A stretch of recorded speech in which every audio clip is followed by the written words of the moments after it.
10 points pa rin ang kailangan habulin ng Ginebra. And a miss by James Yap. Cliff Brown. Whoa, missed the slam dunk. Went for a one-handed slam. And here's Aliado. He turns. Aliado will miss. Denham Brown has the ball. He speeds up the pace. He goes behind the back. He goes to Villanueva. And a layup won't drop, but he will take two.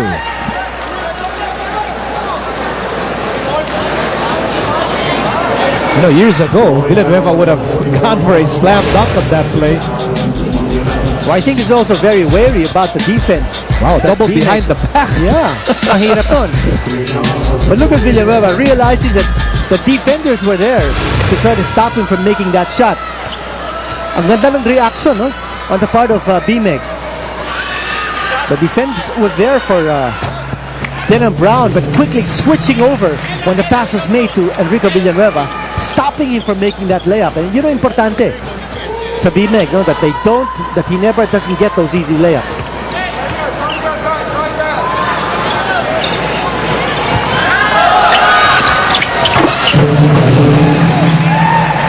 Two out of two para kay Villanueva.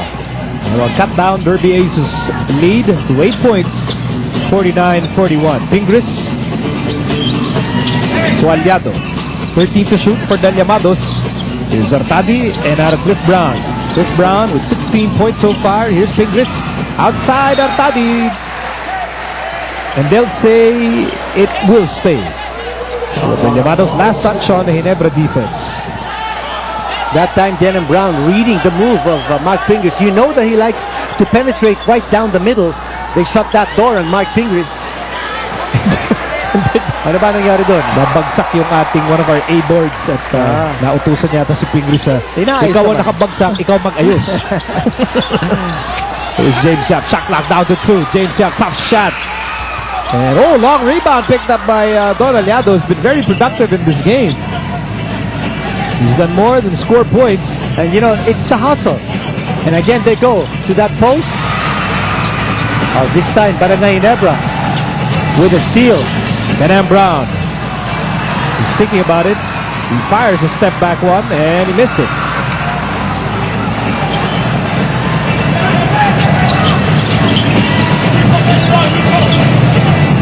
James Yap. Yes, sir. That's a three.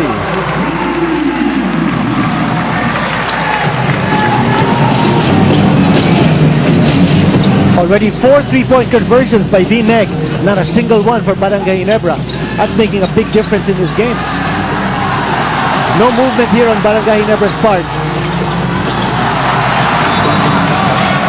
And you can tell, even if you're watching at home, you can tell that there is pressure coming from this Barangay Big Dome crowd for Denham Brown to deliver, for Denham Brown to sparkle and shine. It's never easy para maging import ng Ginebra. And it's 52-41 in favor of Derby Ace. Back in a moment. Para po manood ang inyong favorite PBA Players Live, just text Solar Space PBA Publicity keyword and set to 2600 for a chance to win tickets to the games. And you can see the mystery keyword. It's not a mystery at all. And yun po namin kayo kamahal. Sinasabi na namin. Oo. Kung anong mystery keyword. It's an open secret. Let's go to Dominic Uy. Thank you, Miko. Very concerned was Coach Jong Chico during the halftime. He said need to do a better job off the boards. Too many second chance points for the BMEG Derby Ace Llamados. Of course, they also have to watch out for the drop pass to Cliff Brown. He's gotten too many, and they got to be able to take care of the ball. On the other hand, for BMEG, they were very happy with the way they moved the ball. They were happy with their D, but they said they need to stop fouling because they gave up 16 free throws and were in penalty in both quarters. And thank you, Senor Domingo El Conquistador. As Artadi hits a reverse layup. No need for the backboard. And Artadi with 7 points. What a way to cut towards the basket. And again, the pass coming from the post. Cliff Brown dishing off. Trying to get his locals involved in the play. I think there's a warning, warning for flopping against Paul Artadi. You know, if they had the flopping rule in soccer, the matches would be stopped every 2 minutes.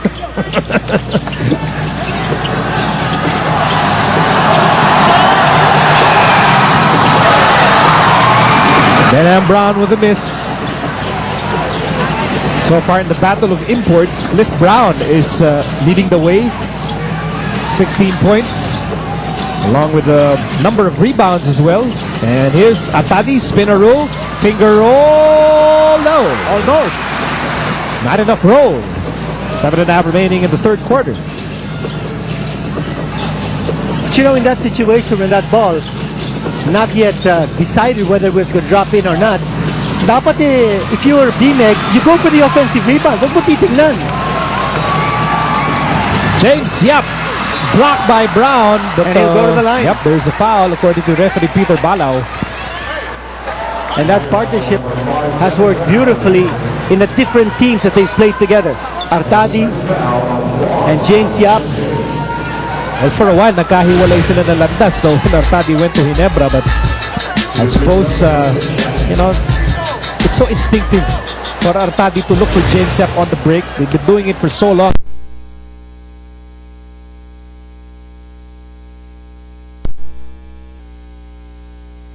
Second nature.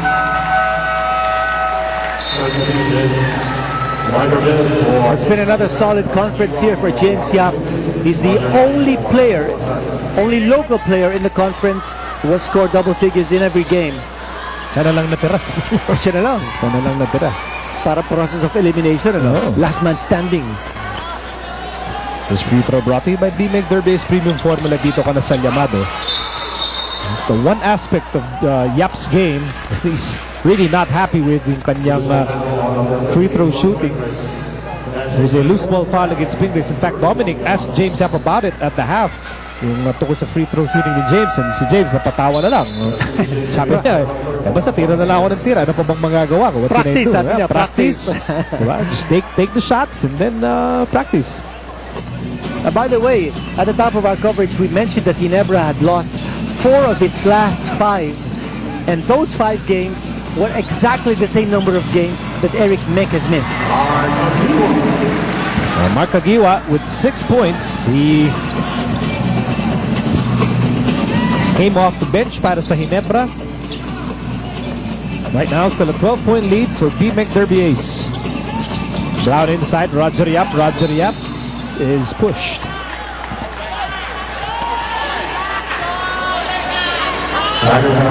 You see the dilemma here facing Joseph Wichico. I think if you were to give him a choice, he would always run his 3-guard combination. But under the circumstances, and taking off from Dominic U's report earlier that they're concerned about the rebounding, he's got to have those 3 big men on the floor at the same time to make sure that they're respectable off the boards. Shot clock down to 6. Roger Yap. Oh, nice handoff for Meyerhofer. A nifty pass by the veteran point guard to the rookie. And it's a 57-43 game para sa BMEG Derby Ace, their biggest lead of the ball game. And those assists are piling up.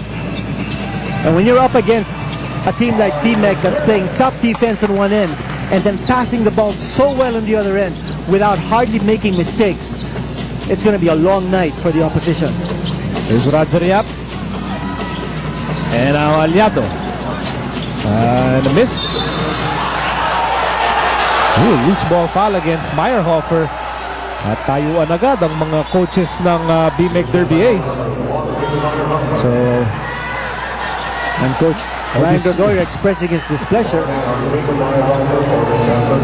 and a warning on Meyerhofer because he reacted to that call. I know it's an emotional outburst. I don't think that's really a resentment to the call. I think maybe he should have been warned for delaying the game. You know, because he brought the ball over to the other side. But yung resentment, hindi naman siguro resentment yun. That's an emotional display. Well, there's Meyerhofer with the rebound. 12 puntos pa rin ang abante ng BMEG Derby Ace. Here's James Yap. He goes left. He goes to Meyerhofer. Lots of time to shoot para sa Limados. No need to rush. And you see the formation of BMEG. You see James Yap had to pass up the shot in midair, but meron siya napasahan ng libre. Although it was a botched play and they end up with a turnover. You know, the point that we're making here is that somehow the BMEG players are always in position to receive a pass, even if the man with the ball is under